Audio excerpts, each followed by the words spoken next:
And now that's pretty much what we do on the internet. Yeah, but so that time then, so when you d- was Gasoline Alley one of the several pitches? So you did. How did you decide as a group or yourself decide? Okay, let's go down the Gasoline Alley instead of say maybe Atlantic or Polygram or Capital. Did you get a number of layout labels saying we want to sign you? Then you looked at everyone and thought we could get better terms with Gasoline Alley and not and also the leverage and support. In that moment, If I Ever Fall in Love started out as a single deal just for that song. Okay.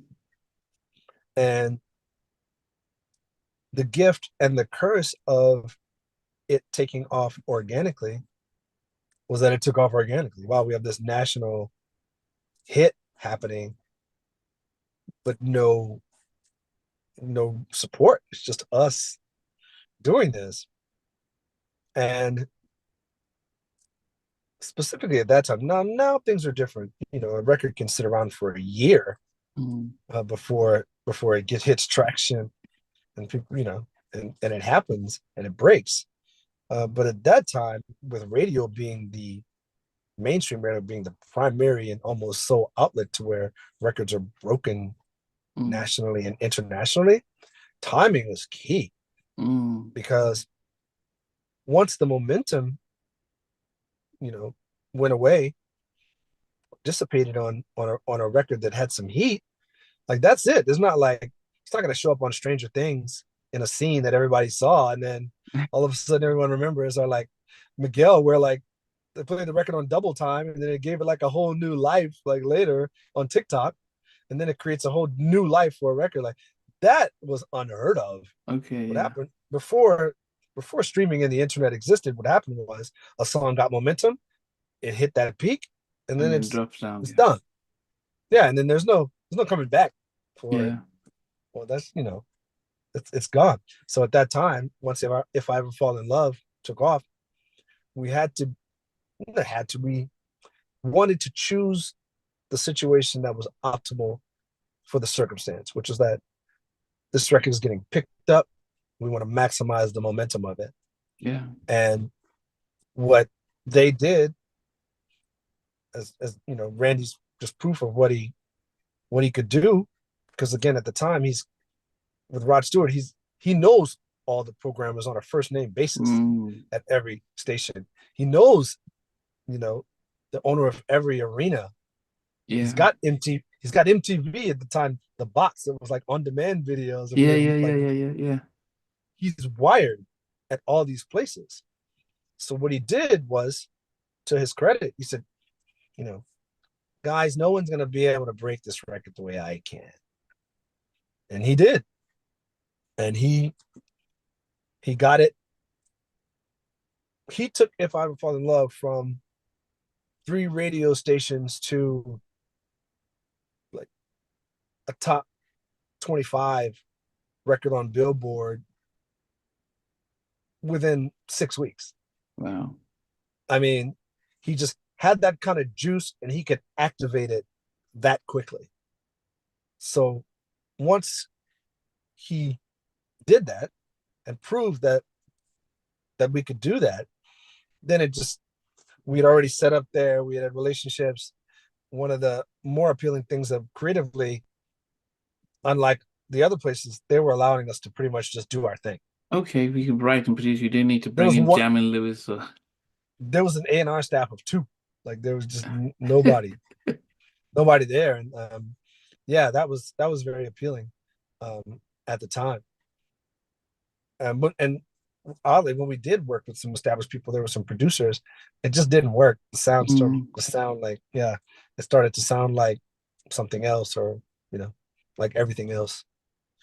And so yeah, it became pretty clear that they would be they got us, they would give us room, and they had the track record and the power to do something special. I mean, and I guess in hindsight, then reflecting now, knowing being a little bit older, a little bit wiser, what would you have done differently when it came to signing that labeled album deal? what would you have done differently knowing what you know now? Now, oh man, that's an excellent question. Now, of course, I would create a bidding war. I because I understand my leverage now. I didn't understand the leverage points. I didn't have enough experience to understand where the leverage even was Mm, at that point. So yeah, now even though yeah, ultimately it still may have been the best circumstance, but it's certainly what that would have certainly positioned us to be in a situation to negotiate for better terms at that from the onset. We eventually went back and got better terms, on a second. Um, but we certainly started out with pretty terrible terms because we had no leverage. mm. And the leverage that we did have, we were unaware of. Yeah. So, which, no friends in the industry, they're not out here telling you where you should be taking advantage of situations. Like, it is business. And you know why I asked that because DJ Clark Kent, when he became an executive at Atlantic, he said in an interview that when he saw some artists coming to get signed and they didn't know the business, he was told by Sylvia Run at the time that look, it's not up to us, the label, to teach them the business. Right. If they come in without realizing what they're worth, then that's on them, not on us. We don't Right. get the lawyers and things. That's exactly right. When I interviewed Take Six and Claude McKnight, they got signed to MCA, but they got signed to their country division Right. because the head of MCA country saw them perform and he liked them and he just said, and he signed them onto his country in Nashville as a Wow. novelty thing. He didn't expect, he just said, yeah, I got inspired by their music.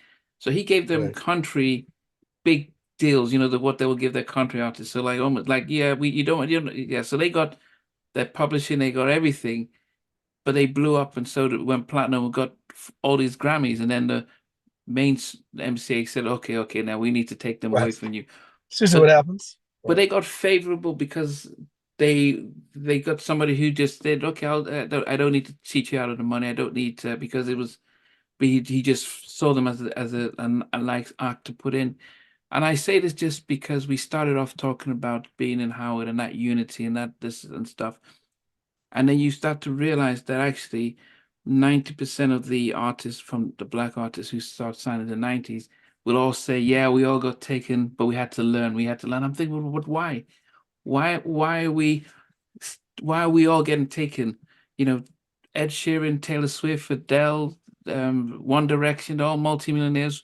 Why didn't they get taken? Why did they get favorable deals? Why are they becoming multimillionaires?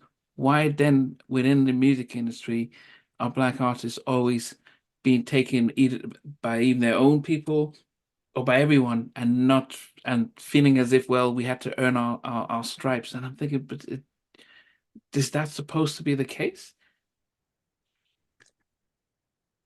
Well, you know the answer to that question already.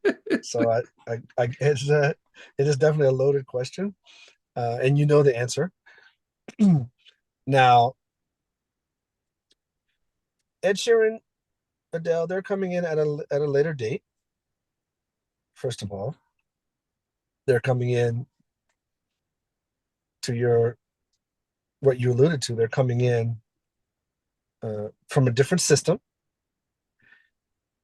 Um, I love this adage. I don't even remember where I heard it, but it always comes through, and that's culture eats initiatives for breakfast.